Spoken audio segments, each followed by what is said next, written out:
सहनाववतु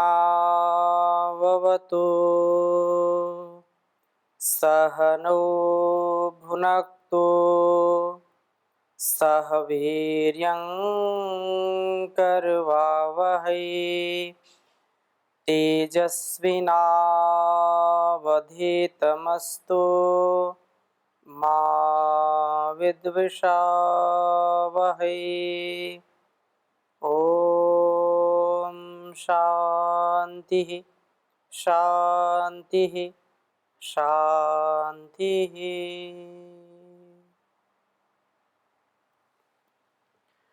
वैदिक जीवन पद्धति की इस कक्षा में आप सभी का हार्दिक स्वागत है, अभिनंदन है। निरंतरता के साथ वेद स्वाध्याय हम कर रहे हैं और एक एक वेद मंत्र हम निरंतर एक जैसे माला में एक मोती पिरो रहे हैं। इस जीवन और इस जगत की उन्नति के लिए, आत्मोन्नति के लिए, राष्ट्रोन्नति के लिए, समाज की उन्नति के लिए हम वेद के अनुकूल आचरण करें, जिससे हमारा हर प्रकार से उत्थान हो, प्राण से हम सबल हों, प्राण हमारे लिए अत्यंत कल्याणकारी हो। हम एक भी पल इस प्राण के बिना नहीं रह सकते हैं। प्राण साधना से, योग साधना से ही हम अपने जीवन में पवित्रता का आधान करते हैं और इस पवित्रता से इस समाज को भी पवित्र बनाने का कार्य करते हैं। अतः जो हमारा यह शरीर है, इस शरीर रूप रथ के जो सतोगुण, रजोगुण, तमोगुण, वात, पित्त, कफ, इन सब के लिए हम संतुलित आहार, विचार, व्यवहार से जब वर्तेंगे तो जीवन का उत्कर्ष होता ही होता है।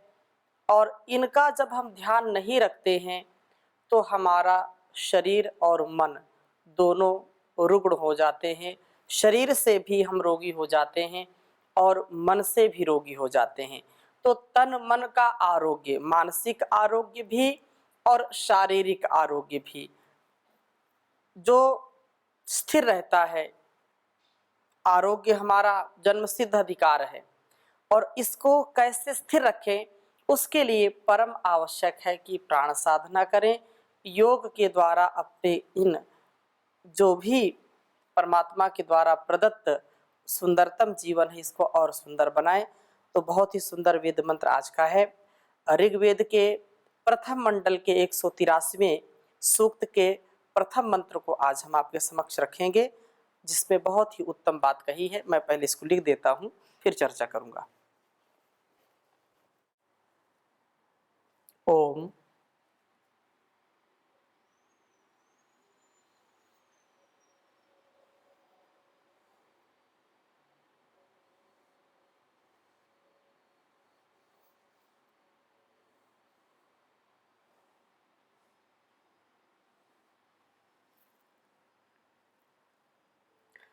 तम युञ्जानाथाम्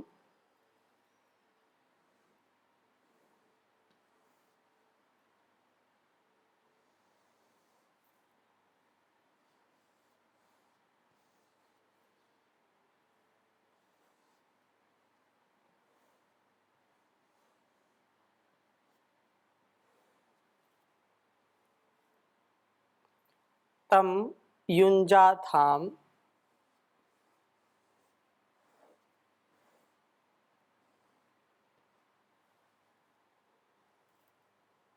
मनसो यो जवीयान।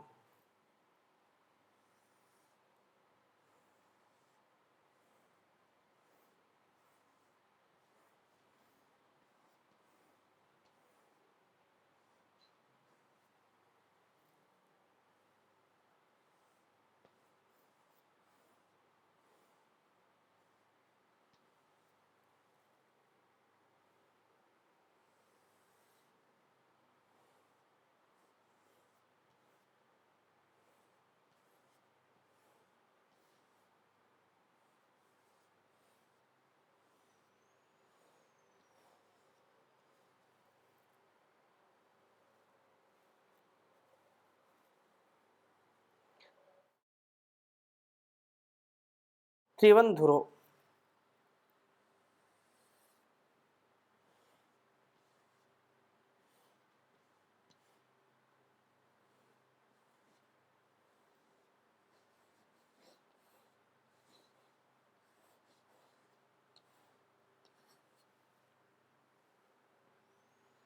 त्रिवंधुरो वृषणा यस्त्रिचक्रः।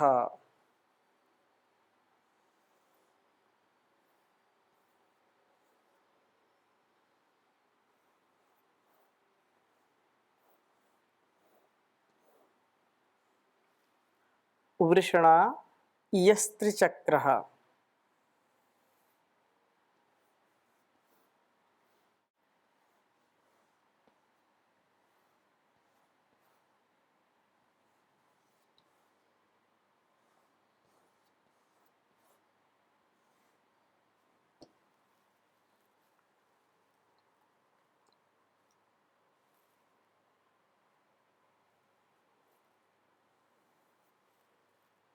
येनोपायाथः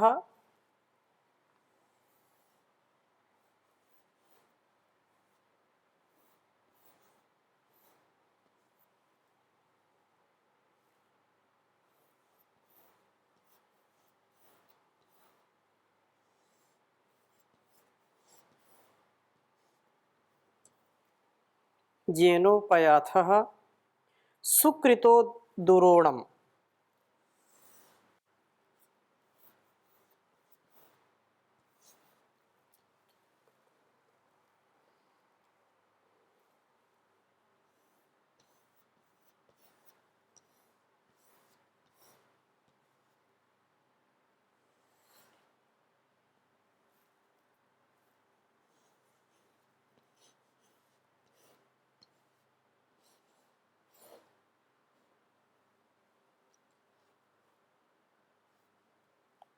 स्वीकृतो दुरोणम्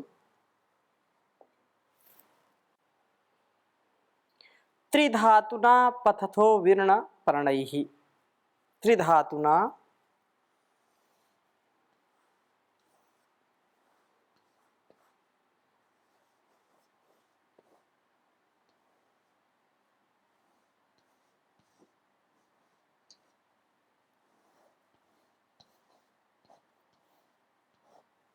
त्रिधातुना पतथो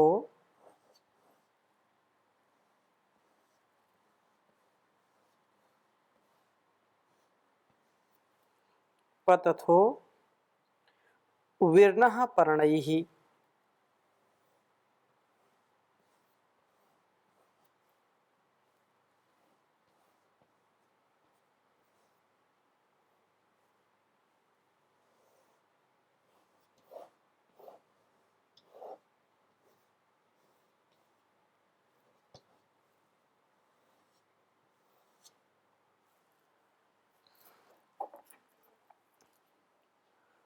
ओम तम युञ्जाथां मनसो यो जवीयान् त्रिवंधुरो वृषणा यस्त्रिचक्रः येनोपयाथः सुकृतो दुरोणं त्रिधातुना पतथो विर्ण पर्णैः।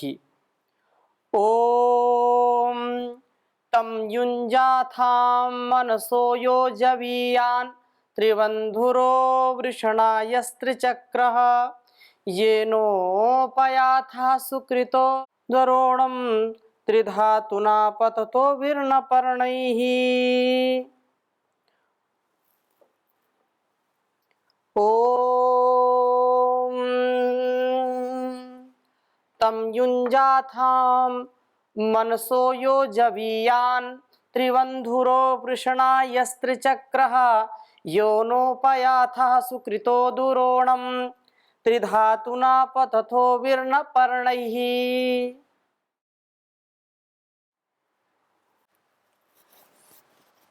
वेद मंत्र का भावार्थ समझने का प्रयास करते हैं। बहुत ही सुंदर वेद मंत्र है और यहाँ पर चर्चा की है कि हे वृषणा, शक्तिशाली प्राणापानो तम उस रथ को युंजा थाम। तुम ज्ञानेन्द्रियों व कर्मेंद्रियों रूप अश्वों से युक्त करो। उस रथ को ज्ञानेन्द्रियों से और कर्मेंद्रियों से, या कर्मेंद्रियों जो हमारी हैं, जो ज्ञानेन्द्रियां हैं, इनसे युक्त अश्वरूपी ये जो हैं, इनको इनसे युक्त करो। जो रथ रथ अर्थात मनसः जवीयान, मन से भी अधिक वेगवान यह शरीर रूपी रथ त्रिबंधुरः, जो सत्वगुण, रजोगुण और तमोरूप 3 बंधनों वाला है। ऐसे तो सारा संसार ही त्रिगुणात्मक है, सतोगुण, रजोगुण और तमोगुण, क्योंकि इस शरीर में भी पंच महातत्वों का, पंच महाभूतों का यह संपूर्ण शरीर उसी से बनता है, उनका आधान इस शरीर में है। तो ये जो रथ है, आत्मानम रथिनम विद्धि शरीरम रथमेवतु बुद्धिम तो सारथिम विद्धि मनः प्रग्रहमेव च। तो ये जो हमारा रथ रूपी शरीर है, ये 3 बंधनों वाला है, सतोगुण, रजोगुण और तमोगुण, ये 3 बंधन हैं। यह जो शरीर रूप रथ त्रिचक्रः, इंद्रियां, मन और बुद्धि रूप 3 चक्रों वाला है। इंद्रिय, मन और बुद्धि, तथा येन, जिस शरीर रूप रथ के द्वारा सुकृतः, इस ब्रह्मांड को उत्तमता से बनाने वाले प्रभु ने दुरोणम, गृह को अर्थात ब्रह्मलोक को उपायाथः, समीपता से प्राप्त होते हो इस मानव देह रूप रथ का लक्ष्य स्थान ब्रह्मलोक ही तो है। मानव जीवन ब्रह्म प्राप्ति के लिए ही मिलता है। इस शरीर से हम उत्तमोत्तम कर्म करें, मनसा वाचा कर्मणा, जो वेद के अनुकूल वेदोक्त कर्म हैं, उन कर्मों को सदा करते चले जाएं।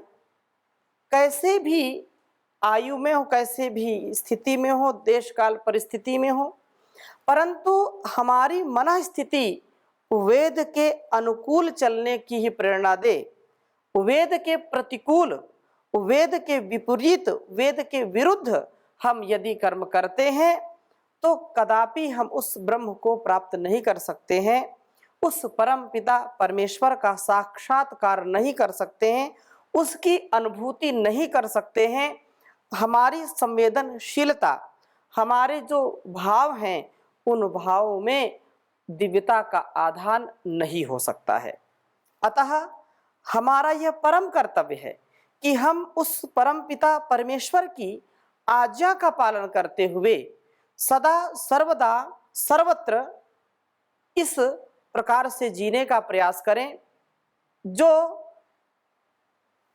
हम देखते हैं कीचड़ में कमल, तो जैसे हम अपने जीवन को इन भावों में, अभावों में, प्रभावों में डाल देते हैं, तो उससे हम उसके प्रभाव से बच नहीं पाते हैं। और यदि हम ध्यानपूर्वक, जानपूर्वक, विवेकपूर्वक जीवन को जीने का प्रयास करते हैं, तो निस्संदेह हमारा जीवन बहुत ही दिव्य हो जाता है। व्यक्ति यदि सत्व की स्थिति में रहता है और सतोगुण से युक्त होकर के, ऊर्जा पूर्वक, प्रकाश से युक्त होकर के, क्योंकि सतोगुण का जो हम भाव अपने अंदर स्थापित करें तो प्रकाश से युक्त होते हैं। रजोगुण से यदि हम आलिप्त हैं तो केवल क्रियाशीलता आती है, चंचलता आती है। लेकिन यदि प्रकाश से युक्त क्रिया हो, प्रकाश से युक्त कर्म हो, ज्ञान से युक्त कर्म हो, तो वही कर्म हमको बहुत उच्च कोटि का बना देते हैं। हम अपने जीवन के प्रत्येक पहलू को, प्रत्येक भाग को टुकड़े टुकड़े में ना देख करके, टुकड़े टुकड़े में ना जी करके समग्रता में जीते हैं। और समग्रता में जो जीवन जिया जाता है वही जीवन वास्तव में दिव्यता से युक्त होता है, भव्यता से युक्त होता है। तो यहाँ यही बात यहाँ पर कही है कि सुकृता, इस ब्रह्मांड को उत्तमता से बनाने वाले प्रभु के दुरोड़म गृह को अर्थात ब्रह्मलोक को उपायाथा समीपता से प्राप्त होते हो। इस मानव देह रूप रथ का लक्ष्य स्थान ब्रह्मलोक ही तो है। मानव जीवन ब्रह्म प्राप्ति के लिए है। हे प्राणापानो, आप त्रिधातुना, जो तीन धातुएं हैं वात, पित्त और कफ से साधारण जो जीवन जीने वाले हैं या अपने जीवन का जो उत्कर्ष करने वाले हैं, तो हम साधना के द्वारा, औषधियों के द्वारा, समुचित दिनचर्या के द्वारा इनको संतुलित रख करके अपने शरीर के रोगों से बच करके सुंदर, स्वस्थ, सुडौल शरीर वाले बने। और ये कहा है कि वात, पित्त, कफ से धारण किए जाने वाले इस रथ से उसी प्रकार से पथतः गति करते हो, न जैसे कि विहि पक्षी पर्णई ही, पंखों से। प्राण आपान पक्षी है तो यह तीन धातुओं वाला रथ उस पक्षी के पंखों का स्थानपन्न है। वात, पित्त, कफ ये हमारे शरीर को धारण करते हैं। यदि वात ना हो तो श्वसन प्रणाली हमारी ना चले, रक्त प्रवाहित ना हो धमनियों में, भोजन हम ग्रहण करते हैं भोजन भी ना जाए, और मलमूत्र का विसर्जन जो करते हैं वह भी अलग अलग जो प्राण के साथ साथ उप प्राण हैं, उन उप प्राणों के द्वारा हम सारे शरीर को क्रियाशील करते हैं और वह ईश्वर की व्यवस्था से करते हैं। हम कभी भी यह नहीं प्रयास कर सकते हैं कि मैं पूरे शरीर का रक्त स्वयं प्रवाहित करूंगा, मैं हृदय को गति दूंगा, क्योंकि ये गति, ये प्रगति, ये ईश्वर की व्यवस्था है और वह उसी के आज्ञा के अनुसार, उसी के नियमों में चलने वाला है। भोजन कोई भी व्यक्ति कम करे या ज़्यादा करे, वो कभी ये नहीं कहता कि अब मैं बैठ करके भोजन थोड़ा सा पचा रहा हूँ। वो अपने आप पच रहा है, अपने आप रस, रक्त, मेद, मांस, मज्जा, अस्थि, शुक्र, वीर्य सब में वह परिणित हो रहा है, परिवर्तित हो रहा है। कोई भी ऐसा कर नहीं सकता है।